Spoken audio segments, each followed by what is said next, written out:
Şimdi arabaların arka cam rezistansı bozulduğu zaman, o fişler yerinden koptuğu zaman gerçekten çok can sıkıcı oluyor. Çünkü camlar çok pahalı. Bir de küçücük bir rezistans için sağlam olan camı değiştirmek gerçekten insanın zoruna gidiyor. Şimdi bir süredir bazı makaleleri araştırıyorum. En iyi iletkenlerden biri grafit uçlu kalem. Bakın kurşun kalemlerimiz bilirsiniz. Uçlu kalemi kırdım şu şekilde.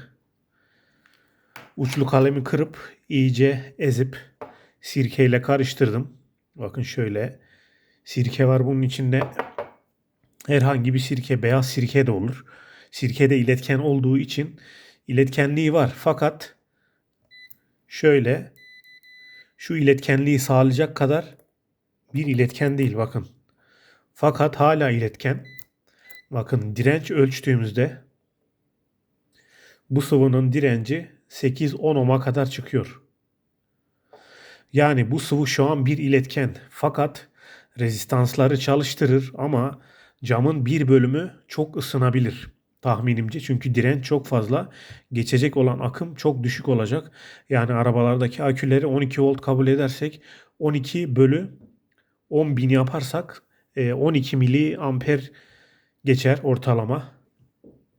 O yüzden camın bir bölümü veya yapıştırdığımız o fiş bölümü çok ısınacaktır. Çünkü iletkenliği düşük. Şöyle iletkenliğini de göstereyim. Bakın sıvı halde bu. Şöyle bir pilimiz var. Bir de ledimiz var şöyle. Burada düz. Bu ledimiz yanıyor. Şimdi ışık varken bakalım görünecek mi? Çünkü direnç çok fazla olduğu için akım çok düşük geçecek ve led çok sönük yanacak. Onu göstermeye çalışacağım. Şimdi bir bacağını sıvıya değiriyorum. LED'in pilin artı tarafı arka taraf olduğu için şöyle artıya değiriyorum. Eksimiz dışarıda. Bakın gördünüz mü? Tabii yakın olduğu zaman daha parlak yanıyor. Ama biz bunu cama süreceğimiz için bakın LED yanıyor ama çok sönük. Bakın biraz daha yaklaşınca akım artıyor. Yani gördüğünüz gibi LED'imiz şöyle sıvıya değiriyorum. Bakın LED'imiz yanıp duruyor. Yani bunun iletkenliğini arttırabilirsek tabii grafiti arttırmamız gerekiyor. Bir diğer sorun ise bu sıvıyı yapışkan hale getireceğiz. Şöyle tutkal düşündüm. Şimdi bir miktar tutkal dökeceğim.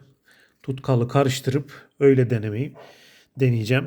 Bakalım iletkenlik devam edecek mi?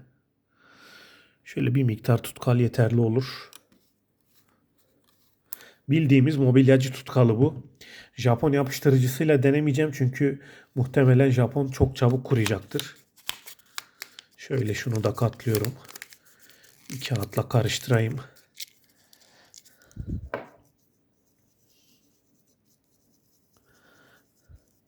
Tabii bu tutacak mı, tutmayacak mı, donacak mı? Hiçbir fikrim yok açıkçası. Tutkal su bazlı olduğu için öyle düşündüm. Tabii çok cıvık oldu. Bakın tutkalı arttırmamız gerekiyor veya sirkeyi azaltmamız gerekiyor. Şöyle bir karıştıralım.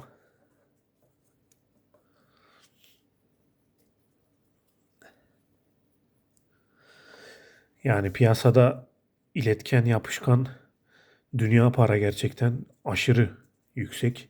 Bir de şu kadar küçücük bir şey. O yüzden güç yetmiyor. Şöyle bakalım bir iletkenliği falan arttı mı? Direncin düşmesi lazım iletkenlik için. Akımın geçebilmesi için. Yani gördüğünüz gibi direnç arttı maalesef. İletkenlik bayağı azaldı. Yani bunu geliştirmemiz gerekiyor. 8-10 ohm'du. Şu an 15 ohm'a kadar çıktı. Daha az akım geçecek. Bir bakalım led ne kadar parlayacak.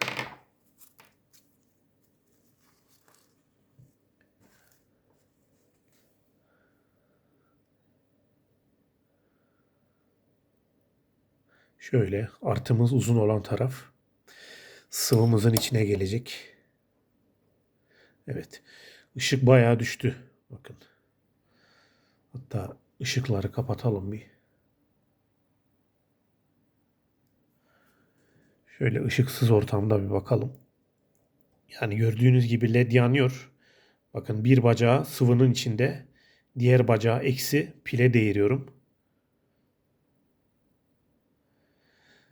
Yani bayağı düşük akım geçiyor. Bu şekilde rezistansta iş görür. Fakat bu şekilde kullanmayın çünkü camdaki rezistansların çektiği akım 4,3 amper. Ben arabamda ölçtüm.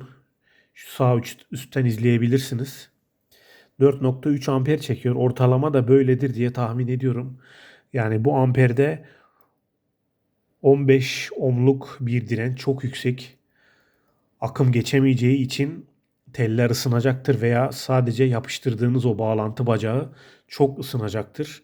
Ama geliştirilebilir mi? Geliştirilebilir. Şimdi bu led parlıyor. Bunun parlamasına bakmayın arkadaşlar.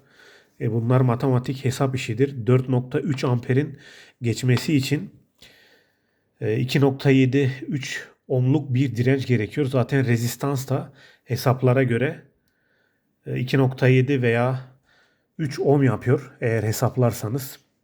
4,3 amper 12 bölü 12 voltu 4,3'e bölersek 2,7 ohm çıkıyor. Yani arabaların arkasındaki camların rezistansı 2,7 ohm.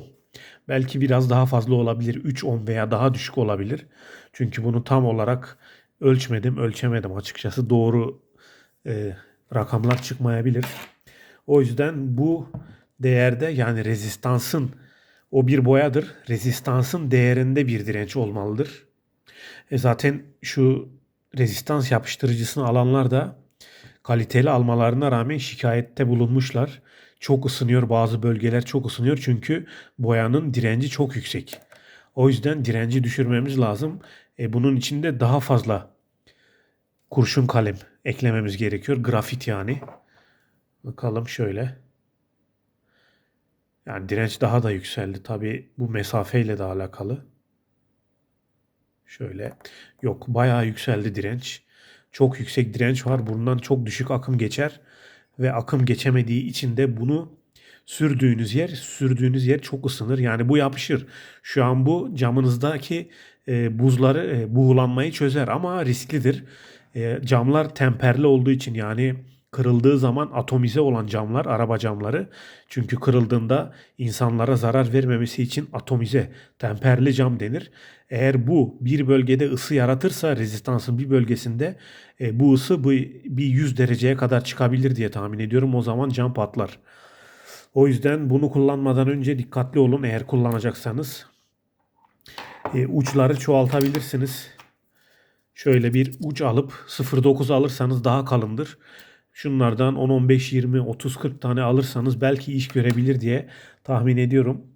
Yani araştırmalarım devam edecek. O yüzden bu da bir köşede bilgi olarak kalsın. Gördünüz, ledimiz yanıyor fakat direnç çok yüksek. Arabamızın camı için. Bakın. Gördüğünüz gibi ledimiz yanıyor.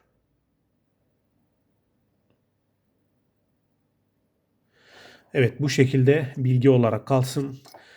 İhtiyacı olan arkadaşlar faydalanabilir. Yani sirke ve kurşun kalemle bir iletken yapabildik. Biraz da tutkal ekledik. Bu şekilde iş görebilir. Ben bunu bir dondurayım bakalım. Şimdi devam videosu olmasın. Yorumlara yazarım bunun devamını. Bakalım nasıl bir gelişme sağlayacağız.